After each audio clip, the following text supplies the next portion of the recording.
ಪರಿಸರ ಉಳಿಯಬೇಕು, ಹಸಿರು ಬೆಳೆಯಬೇಕು ಎಂದು ಕೆಲಸ ಮಾಡೋರು 10 ಮಂದಿಯಾದರೆ ಪರಿಸರವನ್ನು ಹಾಳು ಮಾಡಲೆಂದೇ ಟೊಂಕ ಕಟ್ಟಿ ನಿಂತವರು ಸಾವಿರಾರು ಮಂದಿ.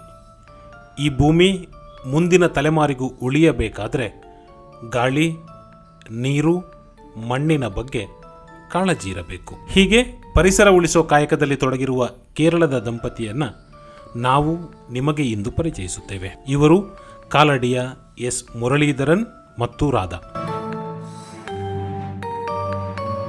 ಮುರಳೀಧರ್ SNDP ಗ್ರಂಥಾಲಯದ ಕಾರ್ಯದರ್ಶಿಯಾದರೆ ರಾಧಾ ಕಾಲಡಿ ಗ್ರಾಮ ಪಂಚಾಯತ್ನ ಗ್ರಂಥಪಾಲಕಿಯಾಗಿ ಕಾರ್ಯನಿರ್ವಹಿಸುತ್ತಿದ್ದಾರೆ. ಅಂದ ಹಾಗೆ ಈ ದಂಪತಿ ಮೊದಲಿಗೆಲ್ಲ ಬರೀ ಪ್ಲಾಸ್ಟಿಕ್ ಬಾಟಲ್ನ ಮುಚ್ಚಳವನ್ನು ಸಂಗ್ರಹಿಸುತ್ತಿದ್ದರು. ಇತ್ತೀಚೆಗೆ ಬಾಟಲಿ ಸಂಗ್ರಹ ಕೆಲಸಕ್ಕೂ ಕೈ ಹಾಕಿದ್ದಾರೆ. ಹೀಗೆ ಪ್ಲಾಸ್ಟಿಕ್ ವಿರುದ್ಧ ಸಮರ ಹೂಡಿ ತಮ್ಮ ಮನೆಯ ಹತ್ತಿರದ ಊರುಕೇರಿಯ ದಾರಿಯಲ್ಲಿ ಸುತ್ತಾಡಿ ಕಳೆದ 70 ದಿನಗಳಲ್ಲಿ ಸಂಗ್ರಹಿಸಿದ್ದು 6,000ಕ್ಕೂ ಅಧಿಕ ಪ್ಲಾಸ್ಟಿಕ್ ಬಾಟಲಿ ಮತ್ತು 7,000ಕ್ಕೂ ಅಧಿಕ ಗಾಜಿನ ವಸ್ತು. ಇನ್ನು ಈ ವಸ್ತುಗಳನ್ನು ಮನೆಯಲ್ಲೇ ಕೂಡಿಟ್ಟು ದೊಡ್ಡ ಪ್ರಮಾಣದಲ್ಲಿ ಸಂಗ್ರಹವಾದ ನಂತರ ಅದನ್ನು ಮಾರಾಟ ಮಾಡುತ್ತಾರೆ. ಈ ವಸ್ತುಗಳನ್ನು ಮಾರಿ ಬಂದ ಹಣವನ್ನು ತಮ್ಮ ಸ್ವಂತ ಖರ್ಚಿಗೆ ಬಳಕೆ ಮಾಡುತ್ತಾರೆಯೇ?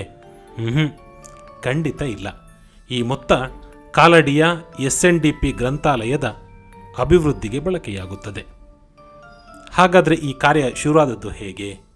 ಅದನ್ನು ಮುರಳೀಧರ್ ಅವರೇ ವಿವರಿಸುತ್ತಾರೆ. ಅವರದ್ದೇ മാത്തുകളിൽ ನೀವು ಕೇಳಿ. ഞങ്ങൾ കുറച്ച് കാലമായിട്ട് രാവിലെ സവാരി ഉണ്ട്. ഞങ്ങൾ ലൈബ്രറി പോയിട്ട് തിരിച്ചു വരുമ്പോൾ ഇതുപോലെ ചെറിയ കുപ്പിയുടെ അടപ്പുകൾ എടുത്തുകൊണ്ട് വരുമായിരുന്നു. കുറേ കാലമായിട്ട് 8-10 വർഷമായിട്ടാണ് ചെയ്യുന്നുണ്ട്. അപ്പോൾ ഞങ്ങൾ നാളെ വെറുതെ ഒരു കണക്കെടുത്ത് നോക്കിയപ്പോൾ ഒരു വർഷം 4,000 കുപ്പിയുടെ അടപ്പ്, അങ്ങനെ ഒരു 10 കൊല്ലമായിട്ട് ചെയ്യുന്നൊരു പണിയാണ്. 40,000-40,000 കുപ്പിയുടെ അടപ്പുകൾ എടുക്കുമായിരുന്നു. അപ്പോൾ ഈ കുപ്പിയുടെ അടപ്പാണ് ഏറ്റവും കൂടുതൽ വലിയ വിഷമായിട്ട് വരുന്നത്. ഭൂമിയിലേക്ക് പെട്ടെന്ന് താണു പോവുകയും ആളുകൾ വലിച്ചെറിയുമ്പോൾ അത് പെട്ടെന്ന് മണ്ണും വെള്ളവും ഒരുപോലെ തന്നെ മലിനമാവുന്നു. വെള്ളത്തിലേക്ക് ഒഴുകി വീണിട്ട് ജീവജാലങ്ങൾക്ക് അത് വെട്ടി വിഴുങ്ങിയിട്ട് കുഴപ്പമാവുന്നു. അപ്പോൾ ഞങ്ങൾക്കതിങ്ങനെ എടുക്കുന്ന ഒരു ഇതായിട്ട് രസമായിട്ട് കൊണ്ടു നടക്കായിരുന്നു. അതിനിടയ്ക്ക് എനിക്ക് വയ്യാതാവുകയും ഒരു ഹൃദയ ശസ്ത്രക്രിയ ഉണ്ടാകും. അതിനുശേഷം ആശുപത്രിയിൽ നിന്ന് പിന്നെ രോഗം ഭേദമായി തിരിച്ചു വന്നപ്പോൾ ഡോക്ടർ പറഞ്ഞു നടക്കണം എന്ന് പറഞ്ഞു. അപ്പോൾ ഞങ്ങൾ രണ്ടുപേരും ഉണ്ട്, രാധയും ഞാനും കൂടി നടക്കാൻ തുടങ്ങി.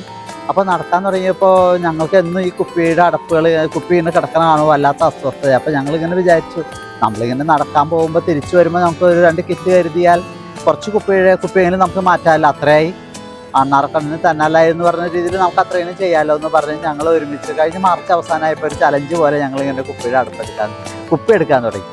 അപ്പോഴാണ് വല്ല അത്ഭുതമായിട്ട് അപ്പോൾ ഞങ്ങളെ ആളുകൾ പരിഹസിക്കാനൊക്കെ തുടങ്ങി. നിങ്ങൾ ഇത്ര ആളുകൾക്ക് ഇതിൻ്റെ ആവശ്യമുണ്ടോ, കുപ്പി ഇറക്കി ജീവിക്കേണ്ട ആവശ്യമുണ്ടോ എന്നൊക്കെ ചോദിച്ചു. അപ്പോൾ ഞങ്ങൾക്ക് അതൊരു നല്ല കാര്യമാണല്ലോ, നല്ല കാര്യം ചെയ്യുന്നതിന് എന്തിനാ മടി വിചാരിക്കണേ എന്നുള്ള രീതിയിൽ ഞങ്ങൾ കുറച്ചുകൂടി കൂടുതൽ ആവേശത്തോടുകൂടി കുപ്പികൾ പറക്കാണ്. അപ്പോൾ ഡെയിലി 100-100 കുപ്പികൾ ഓരോ വഴിക്ക് നടക്കാൻ റൂട്ടുകൾ പല കാലടി, മറ്റൂര്, മാണിക്യമംഗലം, ചെങ്ങൽ ഇങ്ങനെ പല പ്രദേശത്തുകൂടി നടക്കാൻ തുടങ്ങിയപ്പോൾ ഓരോ ദിവസവും ഞങ്ങൾക്ക് ഒരുപാട് കുപ്പികൾ കിട്ടാൻ തുടങ്ങി.